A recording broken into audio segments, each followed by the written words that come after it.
Hello everyone, hello to my subscribers and returning subscribers.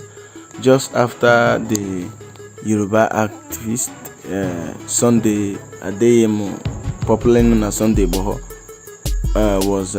his house was raided 2 days ago, and he was declared wanted by the DSS.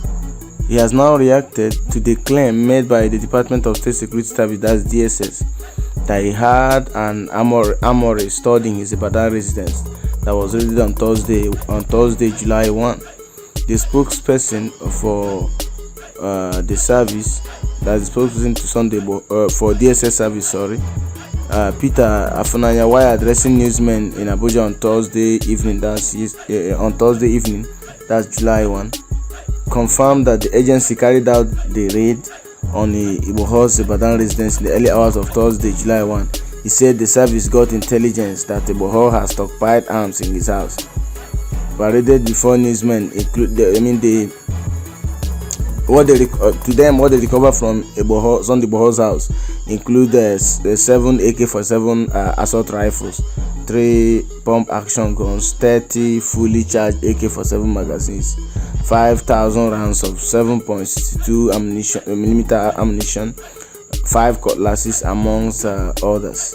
The agency, that's DSS, declared Igboho wanted. Now Sunday Igboho has now reacted. So there are so many things flying in the media. Some claim that Sunday Igboho was there. Some claim that the DSS saw a cat at Sunday Igboho's residence, and they thought that the cat was Sunday Igboho, so they arrested the cat too. Maybe they picked up the cat too. The Yoruba activist Sunday Igboho has now reacted to the DSS claim that all these things I listed were recovered from his house. The statement reads: the invasion of my home by the Nigerian security operatives and the Department of State Security Service (DSS) announcement that I am wanted has made it essential for me to set the record straight for Nigerians and the international community. Nigerian security operatives invaded my residence in the early hours of Wednesday, 1 July 2021. The invasion was done without a search warrant.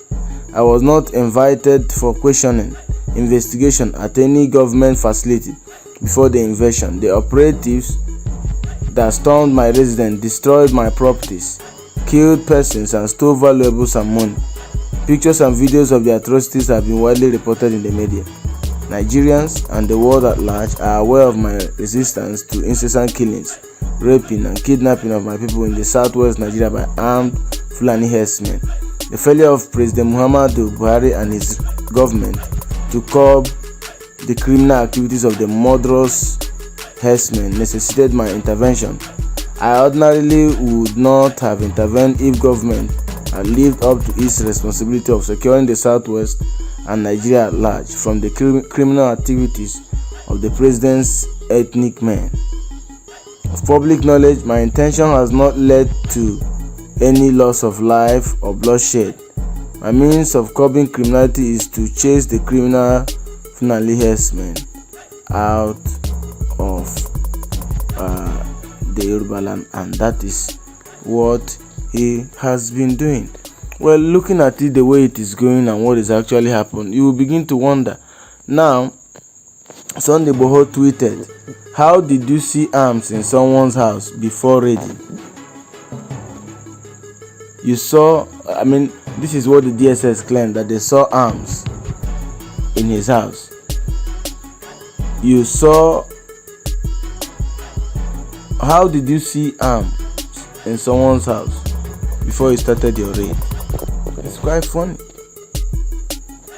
I don't understand this government that we're into. This is something that is disturbing that we found in this our country, Nigeria. This guy tweeted, said, "Why did the DSS disconnect the CCTV and destroy video evidence of the attack on Sunday Igboho's house if they didn't plant guns there? Show Nigerians the footage of the attack." Now this is coming from Deji Adeyanju.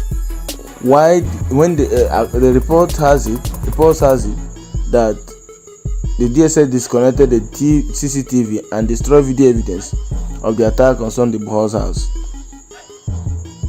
Why was it disconnected? So we've had a lot of so many things happening in this country. It's so sad to always hear about all these menace.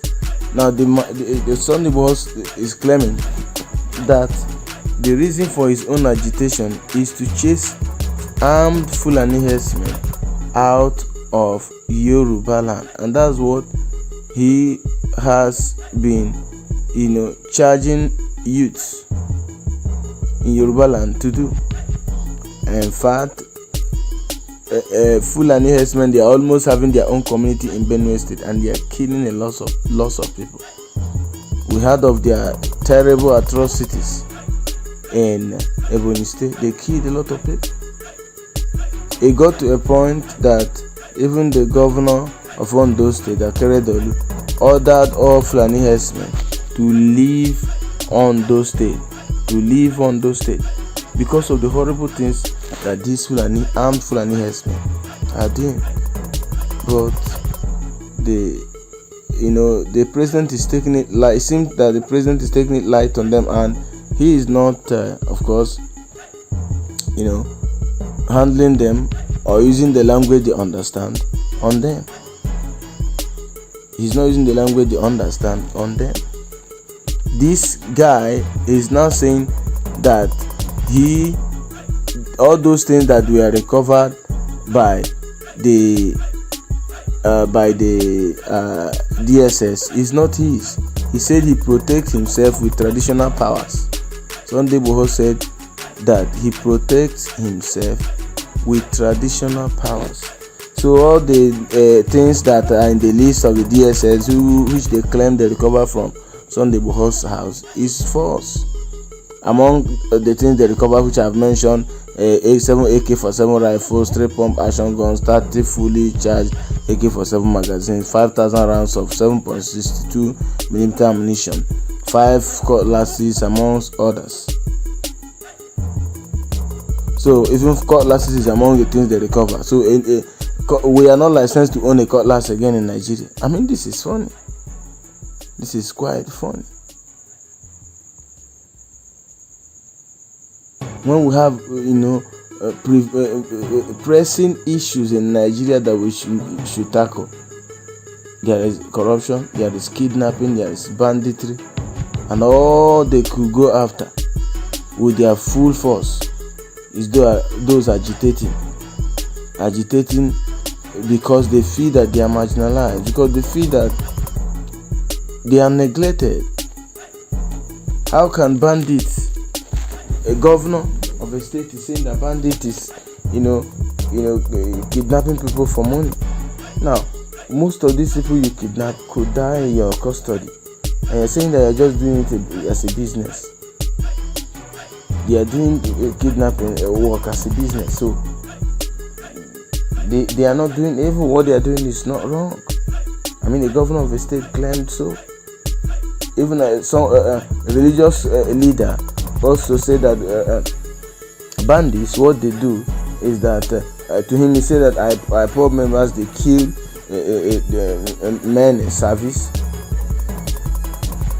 but the bandits, what they do, I think it's Sheikh Gumi, the bandits, what they do is business. They want money. So it's only bandits that want money in Nigeria. I don't want money.